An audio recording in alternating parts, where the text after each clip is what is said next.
তুমি যদি এই ভিডিওটিতে ক্লিক করে থাকো তাহলে তুমি একজন মাধ্যমিক শিক্ষার্থী। প্রিয় মাধ্যমিক ছাত্রছাত্রীরা, আমাদের চ্যানেল লেটস ক্র্যাক স্টাডিতে তোমাদেরকে স্বাগত।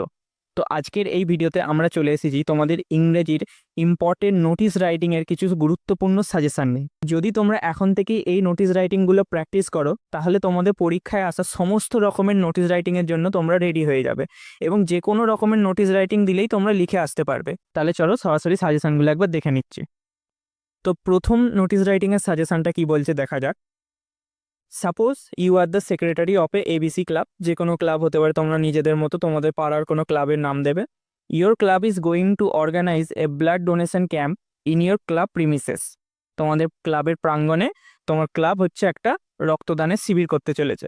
রাইট এ নোটিস উইদিন 100 ওয়ার্ডস, 100টা শব্দের মধ্যে, inviting the people of your locality for donating blood in that blood camp. তোমার লোকালিটি, তোমার এরিয়ার লোকজনেদের আহ্বান করার জন্য যে তারা এই ব্লাড ডোনেশন ক্যাম্পে এসে রক্ত দিয়ে যায়। ঠিক আছে, এটা হচ্ছে প্রথম ছিল। নেক্সট 2 নম্বর হচ্ছে write a notice on a relief fund of your school. স্কুলে একটা রিলিফ ফান্ড তৈরির জন্য নোটিস লিখতে হবে। Suppose you are the secretary of your school committee. তুমি তোমার স্কুল কমিটির হচ্ছে একজন secretary.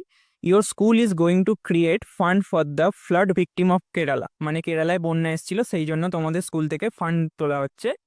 Write a notice within 100 words informing all the student of your school.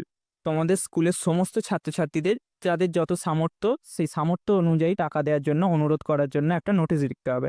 ঠিক আছে। নেক্সট 3 নম্বর হচ্ছে write a notice for the school notice board as a secretary of the cultural section of the school informing the observation of the independence day. তুমি হচ্ছে তোমার স্কুলের একজন secretary. স্বাধীনতা দিবস পালনের জন্য সমস্ত ছাত্রছাত্রী যাতে স্কুলে আসে সেইটা জানানোর জন্য একটা নোটিশ লিখতে হবে। ঠিক আছে, আমরা প্রত্যেকটার পাশে পাশে স্টার দিয়ে রাখবো। যত বেশি স্টার মানে তত বেশি important.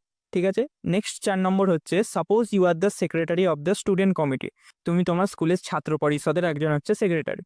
Right a notice for the students requesting them to not bring phone in school or else necessary step will be taken. মানে হচ্ছে তোমাদের স্কুলের যে ছাত্রছাত্রীরা ফোন নিয়ে আসছে তাদেরকে এটা জানানোর জন্য যে তারা যেন এর পরবর্তী থেকে স্কুলে ফোন যাতে না নিয়ে আসে সেটা জানিয়ে একটা নোটিশ লিখতে হবে।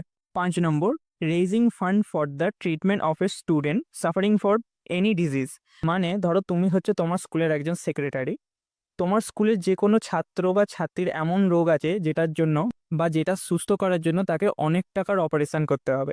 তাই সেই অপারেশনের খরচ তোলার জন্য তোমার স্কুলের সমস্ত ছাত্রছাত্রীদের বলা যে তাদের সামর্থ্য মতো কিছু পয়সা অনুদান দেওয়ার জন্য। তো এই ছিল নোটিশ রাইটিংয়ের সাজেশন। যদি তোমরা এই নোটিশ রাইটিংগুলো এখন থেকেই প্র্যাকটিস করতে